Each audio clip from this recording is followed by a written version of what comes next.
When should we seek medical help for anxiety or depression?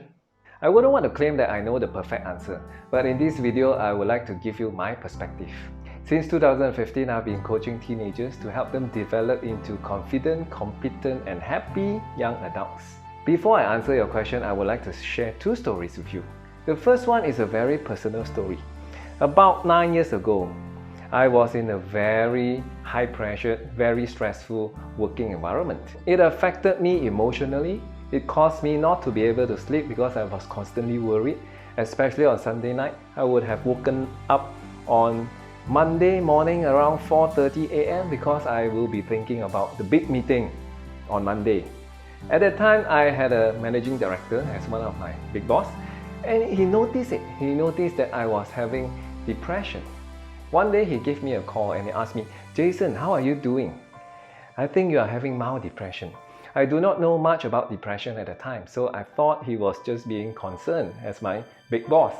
And I told him, "Sir, it's okay, don't worry about me, I know how to handle it." But in actual fact, I was totally lost. I didn't know what to do.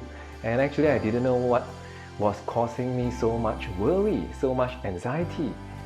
I didn't know I had mild depression. I didn't seek medical help at the time, and eventually things got worse. After 1 year on the job, I was asked to resign because I didn't perform. The second story is about a 15-year-old boy that I counseled about 5 weeks ago. And before I met him on video call, he actually attempted suicide 3 weeks back. He was saved, cleansed, and was discharged. When I was talking to him throughout that 1 hour, I was constantly asking him questions about how he felt, what were his thoughts, why did he commit suicide or attempted suicide. He told me a lot of things, but I can see and understand from him that he has depression. So after the call, the mom quickly called me and asked me, "How was it?" And I said it was okay, but most of the time I was the one talking. I was asking your son questions. Your son was very quiet. And then she asked me, "What can I do to help him?" I said, "You can only do one thing as a mother. Spend more time. Spend more time with your son." She was a bit puzzled and she said that I've been doing that all along and I don't understand why he wanted to die. And I said, "Your son has been feeling extremely lonely, extremely sad, to an extent that he felt if he has died, nobody would have cared." And the second thing I asked the mom to do to make sure it's being followed up is to ensure that his son takes all the medication that has been prescribed by a psychiatrist from a government hospital.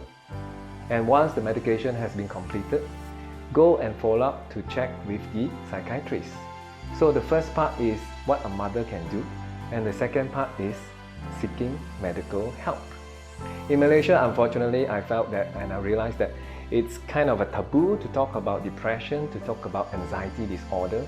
It seems that people who go and look for psychiatrists, psychologists, and even counselors have something wrong, have a big problem up here. But I want to tell you that it's untrue. It's actually a misunderstanding. If you are a mother or a father watching this, pay attention. Mental illness is similar to physical illness. Both are illness, just that it is affecting us in a different way. When you have fever, straight away you go and see a doctor, especially nowadays. When you sprain your ankle whilst playing futsal or badminton, I'm sure you will consult a doctor as well. Mental illness, look at it as the same thing as physical illness. Go and consult a general practitioner, a GP, that means your neighborhood doctor. They will be the right person to give you a referral or recommendation on what you should do next. My long answer to the question of when should we seek medical help for anxiety and depression is before it is too late. Just like cancer, we should seek medical help before it is too late.